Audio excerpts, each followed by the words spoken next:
Olá, pessoal. Espero que esteja tudo bem com vocês. Sejam bem-vindos para o nosso módulo número 1, onde nós vamos conversar então um pouco sobre os direitos humanos e a tutela das crianças e dos adolescentes. Então, a ideia aqui é a gente passar brevemente uma teoria geral dos direitos humanos e também passar uma síntese, né, dos principais instrumentos ou diplomas jurídicos, né, as principais normas jurídicas que foram produzidas, né, com a ideia de tutelar ou proteger as crianças e os adolescentes. Então, vamos começar aqui com a teoria geral dos direitos humanos. Então, o que são direitos humanos? Falando de uma forma bem objetiva, nós podemos dizer que os direitos humanos são aqueles direitos que têm como foco, como objetivo, tutelar ou proteger a dignidade da pessoa humana. À primeira vista, pode parecer que esse termo pessoa humana ele seja um termo assim redundante, né? Mas é assim mesmo que tanto as normas de direito internacional como as normas internas, né? Como no caso a Constituição Federal Brasileira diz, né? Então, na Constituição Brasileira, lá no artigo 1º, no inciso 3º, debaixo dos chamados princípios fundamentais, né, do Estado brasileiro, lá coloca como um dos princípios fundamentais, né, o respeito à dignidade da pessoa humana, né, a proteção à dignidade da pessoa humana, né? Então, os direitos humanos visam isso, né? Visam, então, proteger ou tutelar a dignidade da pessoa humana. E os direitos humanos, eles são classificados em 3 gerações ou dimensões. Quem fez essa classificação foi um jurista tcheco chamado Karel Vazak. Ele é tcheco, mas fez a sua carreira jurídica na França, né? Então, o que Karel Vazak ele fez? Ele classificou os direitos humanos em 3 gerações de acordo com sua cronologia, né? Conforme esses direitos foram sendo reconhecidos e foram sendo positivados. O que é isso? Um direito ser positivado. Conforme eles foram sendo colocados por escritos, né? Em declarações, em constituições, né? Conforme eles foram sendo reconhecidos pelo Estado, né? Então ele foi classificando em primeira, segunda e terceira geração. E é interessante que essa classificação histórica, em primeira, segunda e terceira geração, ela coincide com o lema do iluminismo, né? De liberdade, igualdade e fraternidade. Então, os direitos humanos de primeira geração são os direitos de liberdade, os de segunda geração são os de igualdade e os de terceira geração são os direitos de fraternidade, que nós já vamos falar cada um deles. Uma outra, digamos assim, informação importante, né, pelo menos de cunho didático, né, é que geralmente os juristas, os escritores do direito, que são chamados também de doutrinadores, eles fazem uma diferenciação dos termos direitos humanos e direitos fundamentais. Geralmente, né, aqueles que diferenciam esses dois termos, geralmente eles dizem o seguinte, que o termo direitos humanos, ele se aplica, né, aos direitos que são reconhecidos na ordem internacional, por meio de convenções e tratados internacionais, né? E já os direitos fundamentais são aqueles que são reconhecidos na ordem interna, né? Então, por exemplo, a Constituição Federal Brasileira mesmo, ela usa esse termo, né? Direitos fundamentais, né? Então, existe essa diferenciação. Mas existem muitos escritores ou doutrinadores que não fazem essa diferenciação. Eles tratam o termo direitos humanos e direitos fundamentais como sinônimos, né? O mais importante de tudo é entender que tanto os direitos humanos quanto os direitos fundamentais, eles têm o mesmo foco, o mesmo objetivo, que é a proteção da dignidade da pessoa humana, certo? Bom, agora vamos então falar um pouquinho, né, sobre a classificação deles em 3 gerações, né? A primeira geração, ela tem como marco a Revolução Francesa, lá de 1789, né? Que diz respeito às liberdades individuais, clássicas ou públicas, né? Então, foi a luta contra o absolutismo estatal, principalmente o absolutismo monárquico, né? Nesse período, houve um fortalecimento do parlamento para impor limites ao poder estatal e estabelecer garantias às liberdades individuais, como a liberdade de locomoção, liberdade de religião, liberdade filosófica, política, né? Também a proteção à propriedade privada, né? E é aqui que surge também o chamado Estado de Direito, né? Então, a primeira geração, ela nasce, né, com o movimento iluminista, justnaturalista, né, que defende a existência de direitos naturais relacionado à natureza humana, que o Estado tem que respeitar, e também o liberalismo. Então, esse é o marco da primeira geração. A segunda geração diz respeito aos direitos sociais ou direitos de igualdade, principalmente os direitos trabalhistas e a seguridade social. Um marco que é destacado pelos juristas ou doutrinadores do direito é a Constituição Alemã de Weimar, de 1919, né? Então, a Constituição Alemã de Weimar, de 1919, ela trouxe a obrigatoriedade de o Estado alemão criar um sistema de seguridade social em defesa do trabalhador. É a primeira Constituição que traz, né, a obrigação de o Estado criar um sistema de seguridade social. A Constituição Mexicana de 1917, que traz também alguns direitos trabalhistas, é apontado também como um marco da segunda geração. E a segunda geração, ela é de inspiração marxista, né? Então, a primeira geração é de inspiração liberal e a segunda é de inspiração marxista. E a terceira geração? A terceira geração, ela é do pós-Segunda Guerra Mundial, né? E diz respeito aos direitos de fraternidade, que também são chamados de direitos difusos ou coletivos. O principal marco é a Declaração Universal dos Direitos Humanos da ONU, de 1948. Conforme você pode ver nessa foto, a senhora Eleanor Roosevelt, né, na época viúva do presidente americano Franklin Roosevelt, apresentando essa declaração. A terceira geração, que diz respeito a direitos de fraternidade, ela nasce ali do contexto do fim da Segunda Guerra Mundial, onde a comunidade internacional ela ficou impactada com o potencial destrutivo da humanidade e os horrores que foram cometidos na guerra, né? Como, por exemplo, o Holocausto e também o potencial destrutivo que se atingiu com o lançamento de duas bombas atômicas. Então, por isso que se chama direitos de fraternidade, né? Que aqui já diz respeito ao quê? A sobrevivência da própria humanidade, né? Agora, didaticamente, existe uma diferença entre direitos difusos e coletivos. O que eles têm em comum? Ambos são direitos transindividuais, são direitos que vão além da individualidade. Então, tanto os direitos difusos quanto os coletivos, eles vão além da individualidade. Só que a diferença é que os direitos difusos, eles têm titulares indeterminados. É o que ocorre, por exemplo, com o direito ao meio ambiente, que é o exemplo clássico, né? Não tem como eu determinar quem são os titulares. Na verdade, os titulares são todos, né? Os mais de 8 bilhões de seres humanos que vivem, né, no planeta. Agora, já os direitos coletivos, eu tenho titulares determinados, ou que pelo menos podem ser determináveis, né? Como, por exemplo, quando um sindicato ele entra com uma ação na justiça em defesa dos direitos dos seus sindicalizados, né? Então, também são direitos transindividuais, mas eu consigo determinar. Então, essa é a diferença dos direitos difusos para os coletivos, né? Difusos indeterminados e os coletivos são determinados, ou pelo menos eu consigo determinar, né? São determináveis, né? Determinados ou determináveis.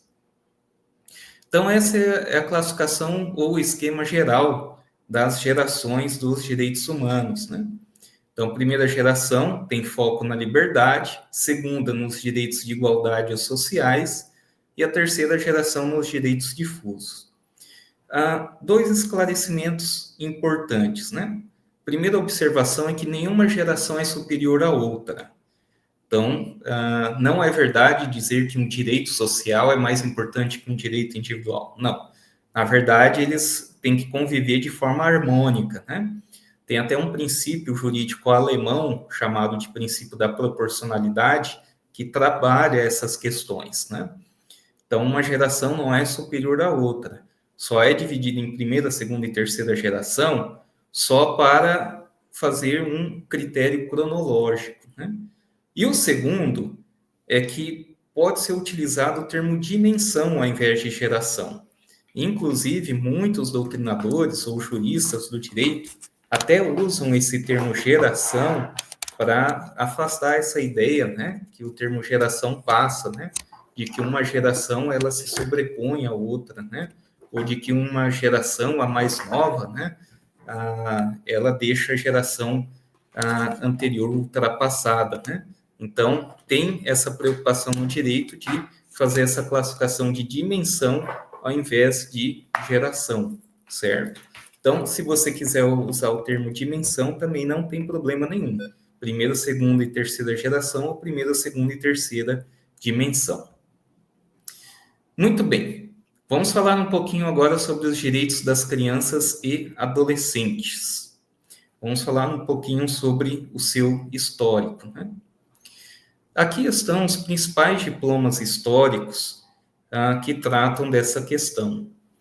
1924 e 1959, nós tivemos duas declarações. A de 1924 foi a Declaração de Genebra, na Suíça, e 1959 foi a Declaração de Direitos da Criança da ONU. Essas duas declarações tiveram, sim, importância, tiveram a sua importância. Ambas estabeleceram, por exemplo, o dever de prioridade no atendimento às crianças, né? Como, por exemplo, a primazia delas, né, na prestação de socorro, né? Também, né, a primazia no atendimento de seus direitos. Só que o que acontece? Tanto a de 1924 quanto a de 1959 eram declarações que não tinham efeito imperativo, né? Eles não eram dotados de imperatividade ou de obrigatoriedade para os estados, né? Então, por isso, na prática, acabaram não tendo, assim, tanta vinculação. Agora, 1989, sim. 1989, nós tivemos a Convenção Internacional dos Direitos da Criança da ONU, essa com efeito imperativo, né? E um detalhe interessante dessa convenção de 1989, que é um marco nos direitos, na tutela, na proteção dos direitos das crianças e dos adolescentes, é que essa convenção, que foi aprovada na Assembleia Geral da ONU, até hoje é a convenção que teve o maior número de signatários, o maior número de estados que se tornaram adeptos ou signatários da convenção. Até hoje não teve nenhuma outra convenção que superou o número de signatários. Quase todos os estados se tornaram signatários, né? E essa convenção, ela tem tido muita influência sobre o que se entende hoje de direitos de criança e de adolescente e sua forma de tutela. Inclusive, ela influenciou muito e ainda influencia o ordenamento jurídico brasileiro. Falando um pouquinho da realidade brasileira, em 1988 nós tivemos a promulgação da Constituição Federal, né? 5 de outubro de 1988. E a Constituição Federal, ela traz, né, um capítulo que fala sobre a tutela ou a proteção da criança, do adolescente, do jovem, do idoso, da família como um todo, né? Inclusive, o artigo 227 da Constituição fala: é dever da família, da sociedade e do Estado assegurar à criança, ao adolescente e ao jovem com absoluta prioridade, guarda esse termo, né? O direito. Aí começa a descrever uma série de direitos, né? Vida, saúde, alimentação, educação, lazer, profissionalização, cultura, dignidade e assim por diante, né? Então, a Constituição, ela trata dessa questão. Entre o artigo 226 a 230 da Constituição, você vai achar ali dispositivos relacionados à proteção da família. E em 1990, né, até mesmo cumprindo com o dispositivo constitucional e implementando políticas que foram delineadas na Convenção de 89, em 1990 foi, então, promulgado o Estatuto da Criança e do Adolescente. E é interessante que no artigo 4º, parágrafo único do Estatuto da Criança e do Adolescente, chamado de ECA, ali é dado mais informações sobre o que é, né, esse tratamento, essa garantia de prioridade que o artigo 227 diz, né, ali, ó, com absoluta prioridade, em negrito, né? Então, o artigo 4º, parágrafo único, ele fala que a garantia de prioridade para crianças e adolescentes compreende aí a linha A, né? Letra nós chamamos de alínea, né? Os incisos são os algarismos romanos, né? Então, a linha A, primazia de receber proteção e socorro em qualquer circunstância, né? Então, primazia de prestação de socorro para crianças. B, precedência de atendimento nos serviços públicos ou de relevância pública, e aqui inclui, né, o direito de precedência, que muitos chamam também de preferência, né, mas seria precedência, né, no tratamento de crianças em circunstâncias de saúde, catástrofes, né, aí já liga a linha A com a linha B, né. C, preferência na formulação e na execução das políticas sociais públicas, como políticas de saúde, né?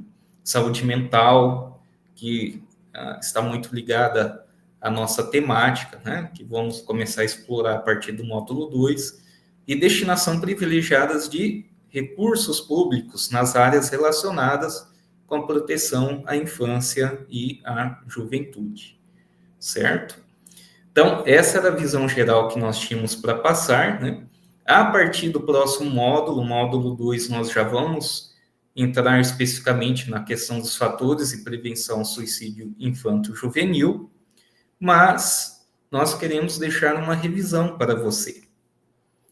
Olha aí, vamos deixar para você 4 perguntas que você pode responder, né? Então, primeiro, o que são direitos humanos? Logo lá no início, nós passamos para você uma definição de direitos humanos, né? Qual que é o objetivo, qual que é o foco dos direitos humanos, né? 2, como os direitos humanos são classificados? Então, falamos também da classificação, né? Que aquele jurista tcheco, Karel Vazak, fez dos direitos humanos. Que diferença há entre direitos difusos e direitos coletivos? Então, nós vimos que ambos são direitos de fraternidade e transindividuais, né? Mas que diferença existe entre um e o outro? O difuso e o coletivo, né? Também abordamos isso. E quais foram os principais instrumentos jurídicos de tutela dos direitos das crianças e adolescentes? Nós alistamos ali para vocês, né?